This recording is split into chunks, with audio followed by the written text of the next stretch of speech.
mga tulay na itinayo upang pagdugtungin ang dalawang isla, ngunit ang San Juanico Bridge ay itinayo upang pagdugtungin ang mundo ng mga buhay at ang kailaliman ng impyerno.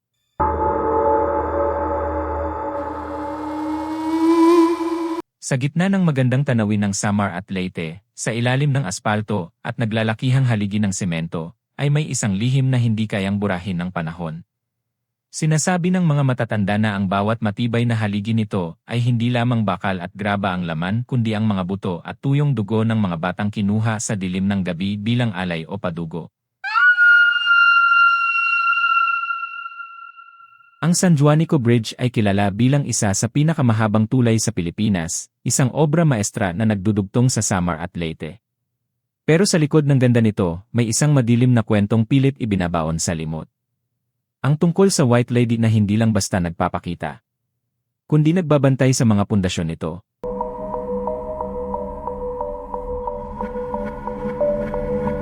Noong itinatayo ang tulay noong dekada 70, kumalat ang isang usap-usapan na hindi kailanman napatunayan pero nagpapatayo ng balahibo ng sinumang makakarinig, ang alay ng padugo.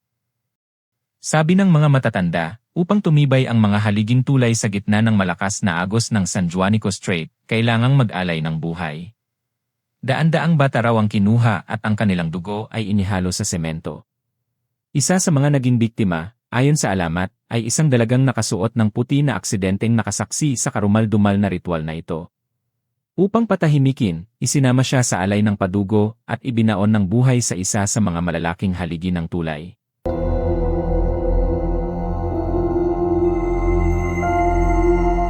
Lumipas ang mga dekada. Isang gabi, ang chopper ng truck na si Mang Carding ay bumibiyahe mula Tacloban patungong Samar. 2:00 na ng madaling araw at tanging ang ugong ng makina at ang hampas ng hangin ang maririnig. Habang binabaybay ang kurbadang bahagi ng tulay, biglang lumamig ang loob ng sasakyan. Tumingin si Carding sa rear-view mirror. Doon, nanigas siya sa takot. Sa likurang upuan ng kanyang truck, may nakaupong babaeng balot ng puting tela. Hindi makita ang mukha nito dahil natatakpan ng mahaba at basang buhok na tila galing sa ilalim ng dagat. Ang amoy sa loob ng truck ay nagbago, amoy kalawang, amoy putik, at higit sa lahat, amoy sariwang dugo.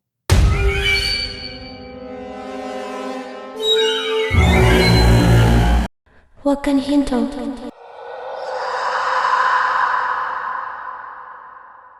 Sinubukan ni Carding na apakan ang preno pero tila may pumipigil sa kanyang mga paa. Ang babae ay dahan-dahang itinaas ang kanyang kamay.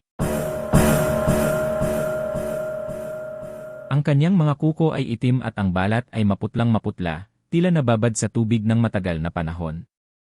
Iminulat ng babae ang kanyang mga mata. Wala itong itim, puro puti lamang. Itinuro niya ang unahan ng tulay. Sa gitna ng dilim, nakita ni Carding ang isang malaking bitak sa kalsada na hindi nakikita sa malayo. Kung hindi siya binalaan, mahuhulog ang truck niya sa madilim at malalim na tubig ng San Juanico. Nang makalagpas sa panganib, huminto si Carding sa dulo ng tulay, nanginginig at pawis na pawis. Lumingon siya sa likod, wala na ang babae. Ang tanging naiwan ay isang basang bakas ng paa sa sahig ng truck at isang mansa ng dugo na hugis kamay sa bintana. Hanggang ngayon, marami pa ring motorista ang natatakot na tumawid sa San Juanico Bridge nang mag-isa sa pagitan ng 12:00 at 3:00 ng madaling araw. Sabi nila, kung makikita mo ang White Lady, huwag kang titingin sa kanyang mga mata dahil baka ang susunod na iaalay sa pundasyon ng tulay ay ikaw na.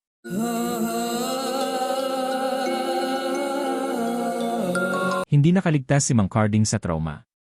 Pagkalipas ng 3 araw, natagpuan siyang tulala sa kanyang bahay. Paulit-ulit na bumubulong ng Kunin ang pangko ko. Kailangan pa ng isa. Ang kanyang mga mata ay naging kasing puti ng sa babaeng nakita niya. Sa huli, tumalon siya mula sa bintana ng kanyang bahay, ngunit bago siya malagutan ng hininga, ang huling salitang lumabas sa kanyang bibig ay, Sundan niyo ako! Sundan niyo ako! Si Mr. Valdez, ang naatasang mag-imbestiga sa sunod-sunod na pagkawala ng mga tao malapit sa tulay. Isang gabi, nagpasya siyang mag-abang sa gitna ng San Juanico gamit ang kanyang patrol car. Pinatay niya ang ilaw at hinintay ang anumang hiwaga. Eksaktong 3:00 ng madaling araw, ang radyo ng kanyang sasakyan ay nag-static. Sa gitna ng ingay, may boses na kumakanta ng isang lumang waray-waray na oyay na parang isang nakakatakot na kanta.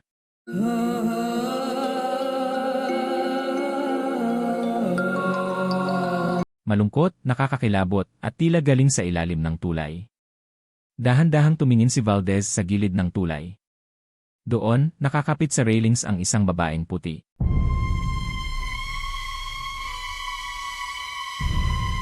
Ang kanyang katawan ay nakabaligtad. Ang kanyang mga paa ay nasa itaas, habang ang kanyang ulo ay nakalawit pababa, nakatingin sa kanya.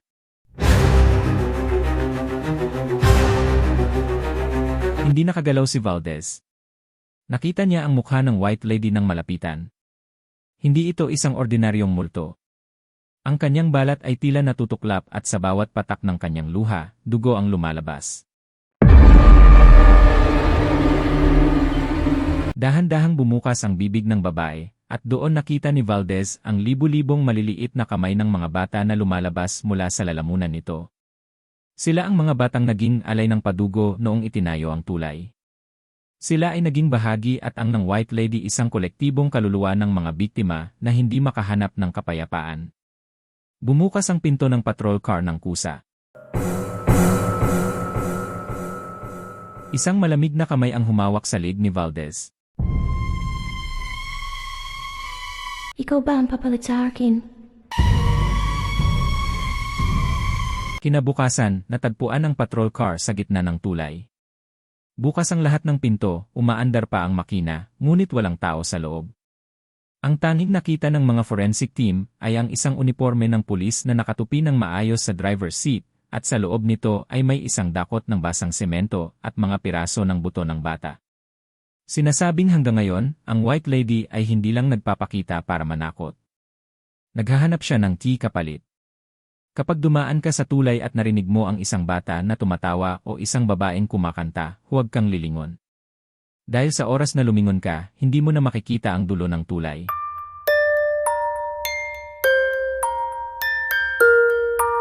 Ang susunod na makikita mo ay ang loob ng madilim at masikip na haligi ng semento, kung saan ka mananatili magpakailanman bilang bahagi ng pundasyon.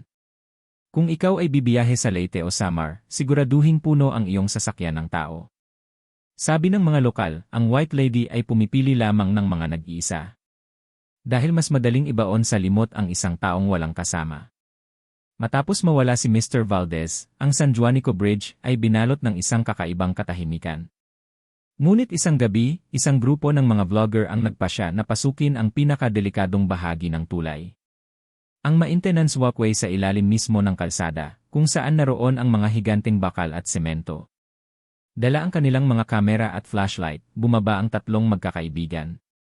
Habang lumalalim ang gabi, ang hangin sa ilalim ay hindi na mahangin. Ito ay naging mahina at malansa.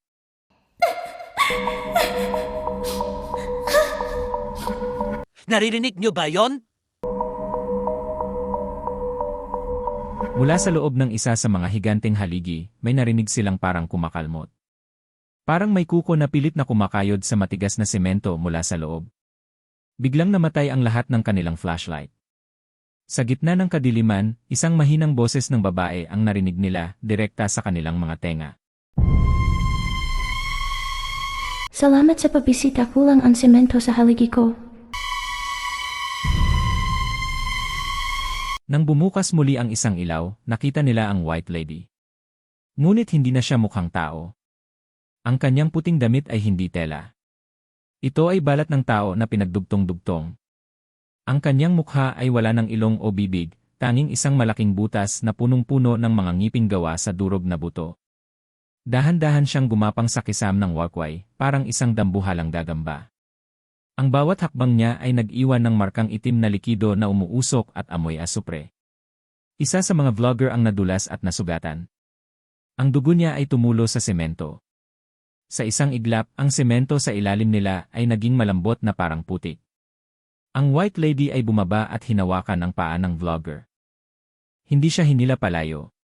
Hinila siya paloob sa semento. Ang hiyaw ng kanilang kaibigan ay naputol nang ang semento ay umakyat sa kanyang leeg hanggang sa kanyang mukha. Sa harap ng kanilang mga mata, ang katawan ng kanilang kaibigan ay naging bahagi ng haligi. Ang kanyang mga mata ay nanatiling dilat, nakabaon sa semento, habang ang White Lady ay dahan-dahang hinahaplos ang kanyang mukha. Ang mga nakaligtas ay nakatakbo, ngunit hindi sila nakalayo ng malinis. Pag-uwi nila, napansin nila na ang kanilang mga balat ay dahan-dahang tumitigas. Nagiging kulay abo. Nagiging magaspang. Tuwing gabi, nararamdaman nila ang bigat ng San Juanico Bridge sa kanilang mga balikat kahit nasaan pa sila. Ang White Lady ay hindi lang multo. Siya ay naging isang virus ng semento dahil kagustuhan niyang gumanti sa mga taong pumatay sa kanya, nakipagsundo siya sa kampo ng demonyo. Kapag nakita mo siya, sinisimulan na niyang gawin kang bahagi ng tulay. Ngayon, kung mapapansin mo ang San Juanico Bridge sa gabi, makikita mong may mga bahagi itong tila laging basa kahit hindi umuulan. Sabi ng mga matatanda, hindi iyon tubig. Iyon ay ang pawis at luha ng mga taong nakabaon sa loob ng mga haligi, na pilit na kumakawala pero habang buhay nang naging bahagi ng pundasyon. At ang White Lady. Siya ay nakatayo sa pinakamataas na bahagi ng arko ng tulay. Naghihintay.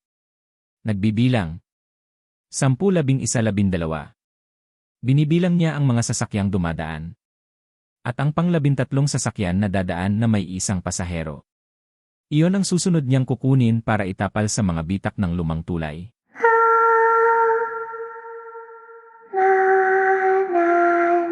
Noong nakaraang taon, isang bus na puno ng mga pasahero ang tumirik sa pinakagitna ng San Juanico Bridge, eksaktong 3:00 ng madaling araw. Patay ang lahat ng ilaw sa paligid. Ang tanging liwanag ay ang malamlam na buwan na nagpapakita ng anino ng mga bakal na tila mga higanting tadyang ng isang halimaw. Ang driver, si Mang Selmo, ay bumaba upang tignan ang makina. Ngunit nang buksan niya ang hood, wala siyang nakitang bakal. Ang loob ng makina ay puno ng buhok ng tao mahaba, itim, at mga basa. Ang buhok ay gumagalaw, dahan-dahang pumupulupot sa kanyang mga braso. Sa loob ng bus, ang mga pasahero ay nagsimulang magsisigaw. Ang sahig ng bus ay nagsimulang matunaw. Hindi ito apoy, kundi ang semento ng tulay sa ilalim ay nagiging parang kumunoy. Ang mga paa ng mga pasahero ay dahan-dahang nilalamon ng semento. Sa bintana ng bus, nakita nila ang White Lady. Ngunit sa pagkakataong ito, wala na siyang mukha. Ang kanyang buong ulo ay isang malaking bitak na hugis krus. Mula sa bitak na iyon, lumabas ang libu-libong maliliit na boses, ang boses ng lahat ng naging biktima ng San Juanico mula noong 1970. Ang bus ay hindi nahulog sa dagat. Ang bus ay naging bahagi ng kalsada. Ang mga pasahero ay naging bahagi ng mga bakal. Ang kanilang mga mukha ay nakadikit na ngayon sa ilalim ng aspalto, nakatingala sa mga sasakyang dumadaan sa itaas nila araw-araw. Ngayon, kung ikaw ay dadaan sa San Juanico Bridge at mapansin mong biglang bumigat ang takbo ng iyong sasakyan, kahit patag naman ang daan, huwag kang magkakamaling bumaba. Ang bigat na iyon ay hindi dahil sa sira ang iyong makina. Iyon ay dahil ang libu-libong kamay na nasa ilalim ng aspalto ay nakakapit sa iyong mga gulong. Sinusubukan nilang pigilin ka. Sinusubukan nilang hilahin ka pababa. At kung dahan-dahan mong bubuksan ang iyong bintana, maririnig mo ang isang mahinang kalmot sa ilalim ng iyong pintuan. At ang boses ng White Lady, na ngayon ay nasa loob na ng iyong isip, ay magsasabi ng, Kasya pa ang isa. Sa tabi ko. Sinasabi ng mga nakaligtas na nakatira malapit sa Pampang, tuwing sasapit ang anibersaryo ng pagkakatayo ng tulay, ang anino ng San Juanico sa tubig ay hindi tumutugma sa hugis nito.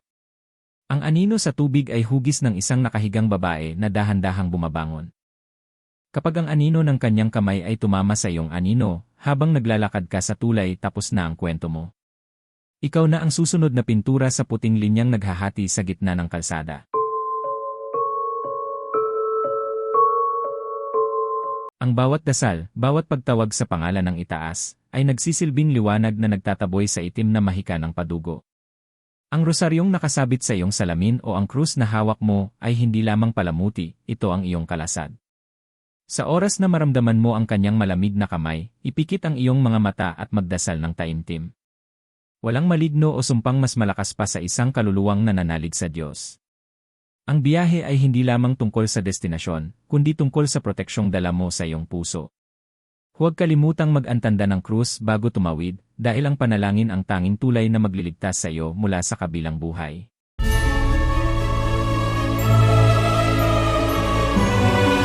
Maraming salamat sa muling pakikinig ng maikling kwento. Kung gusto mo pang makinig ng iba't ibang kwentong alamat, mga kwentong pambata na may aral at mga kababalagahan, bisitahin ang playlist ng Pinoy Horror Movie sa aking YouTube channel. At huwag kalimutang subscribe ang Jonas Mini Vlog para updated ka sa bawat kwento.